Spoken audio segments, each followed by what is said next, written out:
Hello everyone, welcome back to my YouTube channel study in Bengali. RRB NTPC 2025-এর জন্য আজকে আমরা math special একটা ক্লাস নিয়ে এসেছি। ঠিক আছে, তাহলে চলো দেরি না করে শুরু করা যাক। দেখো বাইরে বৃষ্টি হচ্ছে, একটু হয়তো নয়েজের প্রবলেম হতে পারে, একটু অ্যাডজাস্ট করে নিও। দেখো প্রথম প্রশ্ন কি বলেছে, একটি ট্রেন ঘন্টায় 72 কিলোমিটার বেগে একটি খুঁটিকে 15 সেকেন্ডে অতিক্রম করে, তাহলে ট্রেনটির দৈর্ঘ্য কত?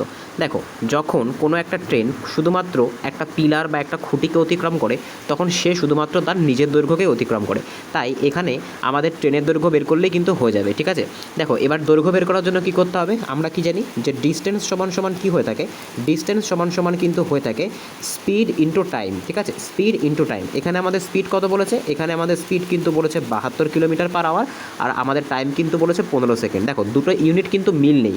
ঠিক আছে, এখানে কিন্তু 72 কিলোমিটার পার আওয়ার বলেছে, ঘন্টায় বলেছে, আর এখানে 15 সেকেন্ড বলেছে।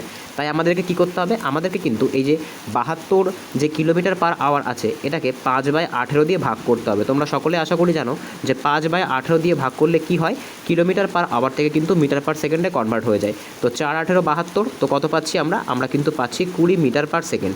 এবার আমাদেরকে কী করতে হবে, এইবার আমাদেরকে জাস্ট ডেটাগুলোকে পুট করতে হবে। ঠিক আছে, তো দেখো এবার আমরা জাস্ট ডেটাগুলোকে পুট করব। তো আমরা আমাদের যে নতুন স্পিড সেটা কত পেলাম, সেটা কিন্তু পেলাম 20 মিটার পার সেকেন্ড। ঠিক আছে, আর আমাদের টাইম কত, আমাদের টাইম কিন্তু হয়ে যাচ্ছে 15 সেকেন্ড। এবার জাস্ট কী করতে হবে, এবার আমাদের ভ্যালুটাকে পুট করতে হবে। তো ডিস্টেন্স ইকুয়ালস টু কী হয়ে থাকে, ডিস্টেন্স ইকুয়ালস টু কিন্তু হয়ে থাকে স্পিড ইন্টু টাইম।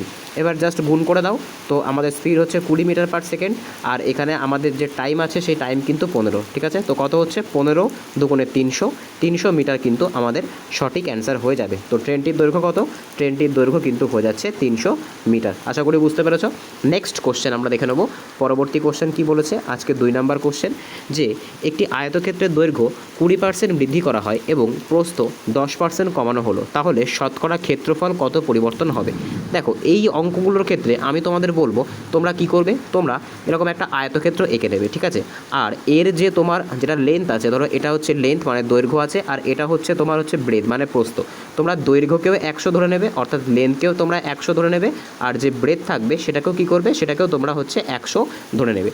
এইবার কী করবে, প্রথমে ক্ষেত্রফলটা বের করবে। তো ক্ষেত্রফল বের করার জন্য কী প্রয়োজন, ক্ষেত্রফল বের করার জন্য কিন্তু আমাদের লেন্থ আর ব্রেথ দুটো প্রয়োজন, গুণ করতে হয়। তো এখানে আমাদের লেন্থও আমরা পাচ্ছি 100, আর এখানে আমাদের ব্রেথও পাচ্ছি 100।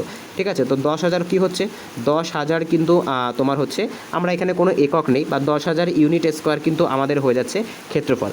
এবার দেখো চেঞ্জেসটা কোথায় করতে বলেছে, এই যে 10,000 যে ইউনিটটা আছে এটা তোমরা মনে রাখবে। ঠিক আছে, এবার দেখো কি বলেছে, এবার আয়তক্ষেত্রের দৈর্ঘ্য বলেছে 20%। তো আগে কত ছিল, আগে ছিল 100, এখন যদি তোমার 20% ইনক্রিজ হয় তাহলে কত হবে, তাহলে 120 হবে।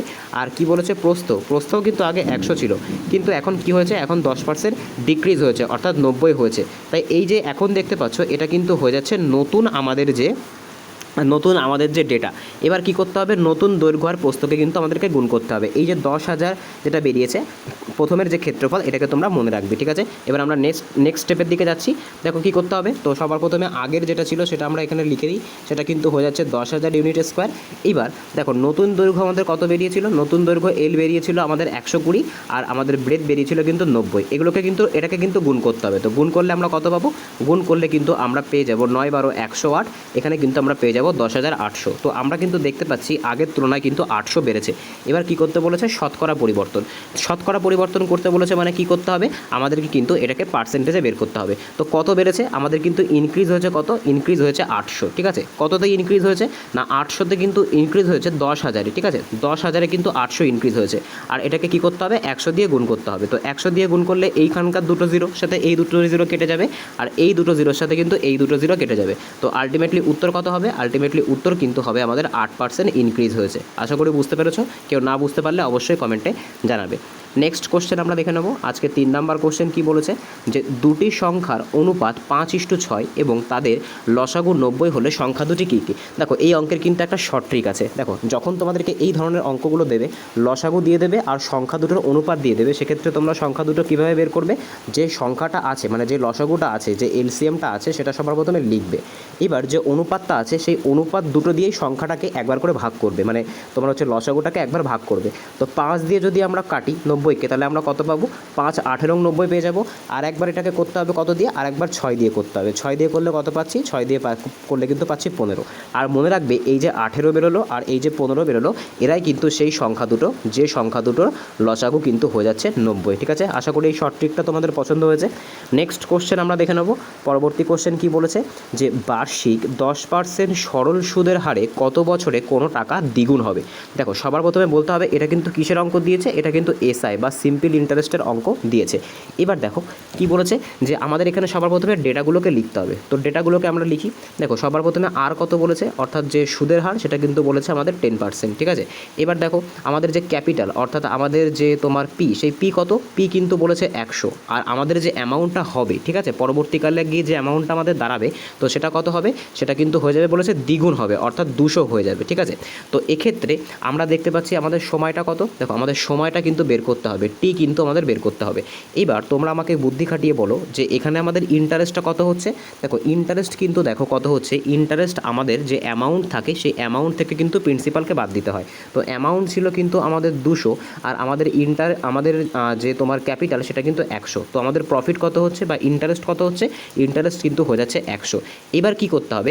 এবার দেখো এর কিন্তু একটা ডাইরেক্ট ফর্মুলা আছে। ঠিক আছে, মানে কত বছর বের করার জন্য কিন্তু একটা ডাইরেক্ট ফর্মুলা আছে।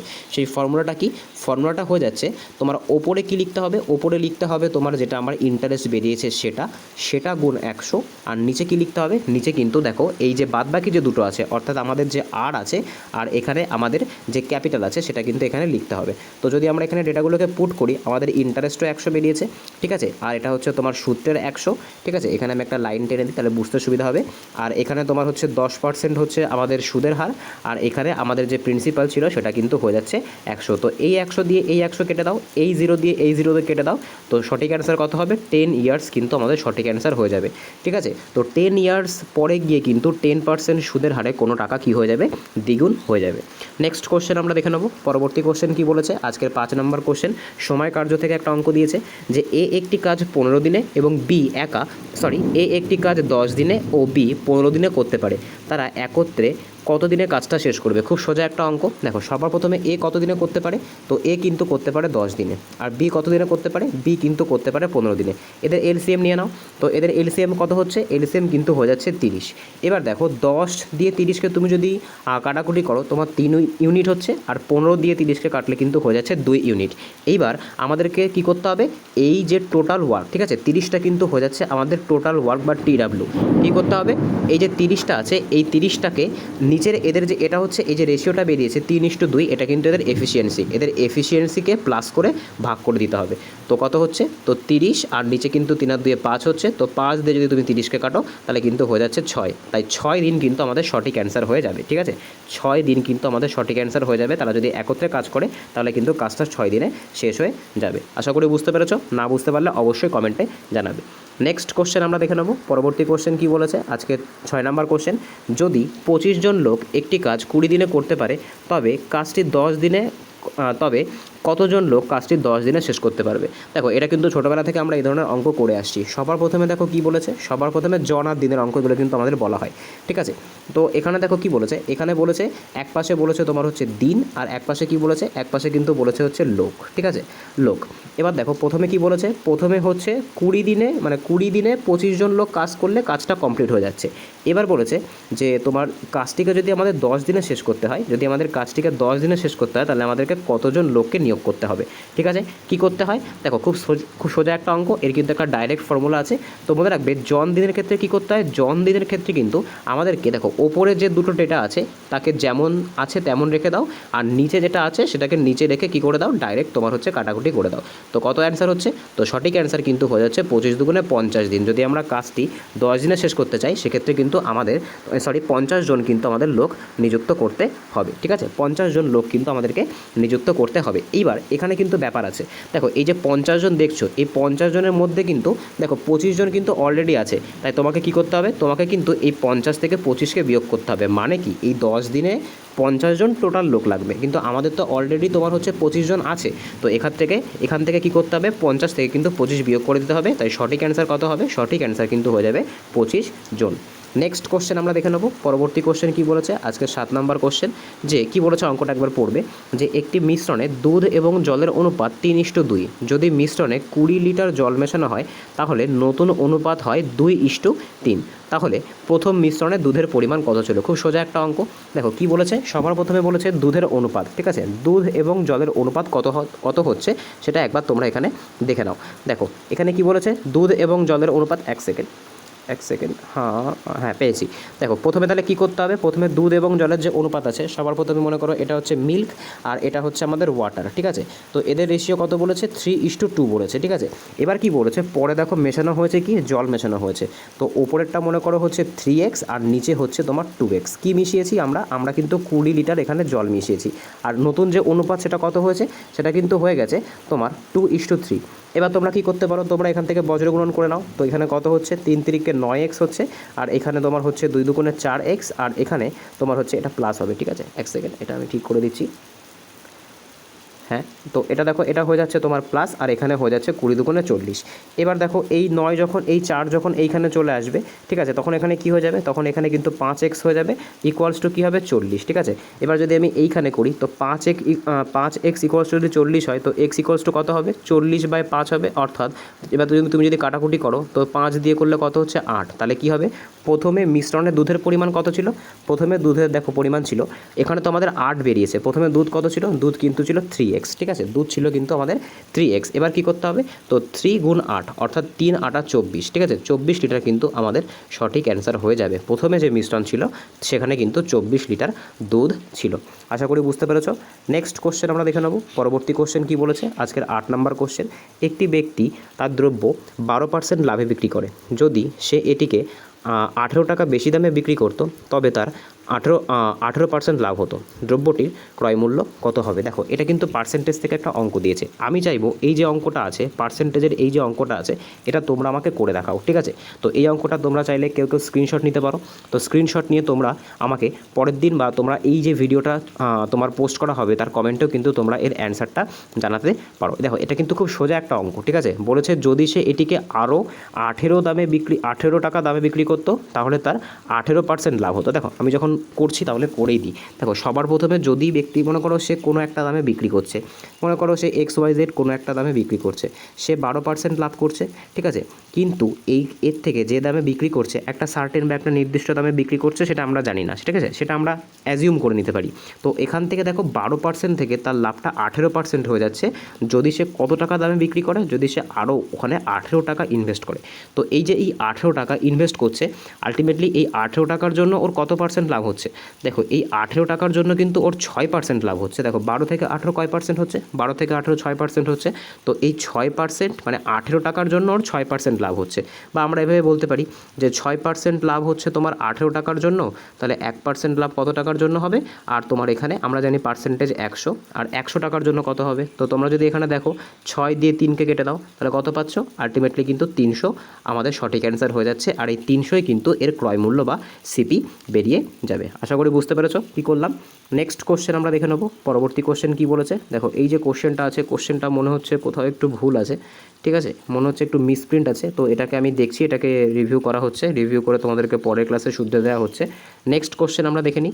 পরবর্তী কোশ্চেন কি বলেছে, আজকের 10 নম্বর কোশ্চেন, যে একটি নৌকা স্রোতের অনুকূলে 15 কিলোমিটার এবং স্রোতের প্রতিকূলে 9 কিলোমিটার বেগে যাত্রা করে, তাহলে স্থির জলে নৌকার বেগ কত? দেখো স্থির জলে নৌকার বেগ বের করতে গেলে কি করতে হয়, দুই ধরনের টাইপ হয়। একটা হচ্ছে তোমার স্থির জলে বের করার ট্রিক, আর একটা কিন্তু হচ্ছে তোমার স্রোতের বেগ বের করার ঠিক। দেখো যখন স্টিল ওয়াটার বলবে, এটাকে কি বলে, এটাকে কিন্তু বলে হচ্ছে স্টিল ওয়াটার। এবার দেখো এক্ষেত্রে আমাদের কিন্তু একটা ফর্মুলা আছে। ফর্মুলা কি, দেখো অনুকূলের গতিবেগ হচ্ছে আমি এ ধরলাম, ঠিক আছে, আর যে প্রতিকূলের গতিবেগ সেটাকে আমি পি ধরলাম। অনুকূলের গতিবেগ প্লাস প্রতিকূলের গতিবেগ বাই 2। আমরা যদি এইটা করি তাহলে কিন্তু আমরা স্টিল তোমার হচ্ছে ওয়াটার অর্থাৎ স্থির জলের নৌকার যে বেগ কত সেটা পেয়ে যাব। তো এখানে দেখো আমাদের কত ছিল, এখানে হচ্ছে আমাদের 15, আর এখানে আছে আমাদের 9, আর নিচে কত আছে, নিচে হচ্ছে 2। তো আমরা যদি এইখানে করি তো আমরা দেখতে পাবো 9 15-তে কত হবে, 9 15-তে 24 হবে, আর এখানে হচ্ছে 2 হবে। এবার যদি আমরা 2 দিয়ে 24কে কাটি তাহলে 12 মিটার পার সেকেন্ড কিন্তু আমাদের সঠিক অ্যান্সার হয়ে যাবে। ঠিক আছে, 12 মিটার পার সেকেন্ড কিন্তু আমাদের সঠিক অ্যান্সার হয়ে যাবে। কিসের জন্য? না স্থির জলে নৌকার গতিবেগ বের করার জন্য। এবার দেখো এখানে তো আমাদের স্থির জলে চেয়েছে, যদি আমাদের স্রোতের বেগ চাইতো সেক্ষেত্রে কী করতে হতো? দেখো স্রোতের বেগ চাইলে আমি এখানে লিখে দিচ্ছি, মনে করো তোমাদেরকে চেয়েছে স্রোতের বেগ বের করো। স্রোতের বেগ বের করতে গেলে এর ঠিক উল্টোটা করতে হয়, অর্থাৎ যে অনুকূলের গতিবেগ আছে সেখান থেকে প্রতিকূলের গতিবেগকে বিয়োগ করে 2 দিয়ে ভাগ করে দিতে হয়। তো এখানে কত ছিল? এখানে ছিল 15, এখানে ছিল 9, আর এখানে হচ্ছে 2। তো 15 থেকে যদি 9 বিয়োগ করে দিই তাহলে হচ্ছে 6, 2 দিয়ে ভাগ করো, 3 মিটার পার সেকেন্ড স্কোয়ার, কিন্তু 3 মিটার পার সেকেন্ড কিন্তু সঠিক অ্যান্সার হয়ে যাবে। আশা করি বুঝতে পেরেছ। নেক্সট কোশ্চেন আমরা দেখে নেব। পরবর্তী কোশ্চেন কি বলেছে? আজকের 11 নম্বর কোশ্চেন, A:B যদি 2:3 হয় এবং B:C যদি 4:5 হয় তবে ABC কত? দেখো এই যে অঙ্কটা আছে এটা কিন্তু খুব সোজা একটা অঙ্ক, খুব বেসিক একটা অঙ্ক। দেখো সবার প্রথমে A:B কত বলেছে? A:B কিন্তু বলেছে 2:3, আর এখানে যে B:C বলেছে সেটা কত বলেছে? সেটা কিন্তু বলেছে 4:5। আর আমাদের বের করতে হবে কি? আমাদের বের করতে হবে কিন্তু ABC। দেখো এর কিন্তু একটা দ পদ্ধতি আছে, খুব ফেমাস কিন্তু একটা দ পদ্ধতি আছে, এই রকম করে কিন্তু তোমাদেরকে যেতে হবে দ পদ্ধতি। অর্থাৎ এ বের করতে গেলে তোমাকে 4 আর 2কে গুণ করতে হবে, তো 4 গুণ 2 করলে আমরা 8 পাচ্ছি। বি বের করতে গেলে তোমাদেরকে কোনাকুনি গুণ করতে হবে, অর্থাৎ 3 এ 4 12 করতে হবে। আর যদি তোমার হচ্ছে সি বের করতে হয় সেক্ষেত্রে কিন্তু এই যে 3 আর 5কে গুণ করতে হবে। ঠিক আছে, তো 15 কিন্তু আমাদের সঠিক অ্যান্সার হয়ে যাচ্ছে। তো আমাদের সঠিক অ্যান্সার কত হবে? আমাদের সঠিক অ্যান্সার কিন্তু হয়ে যাবে A:B:C = 8:12:15। আশা করি বোঝাতে পেরেছি।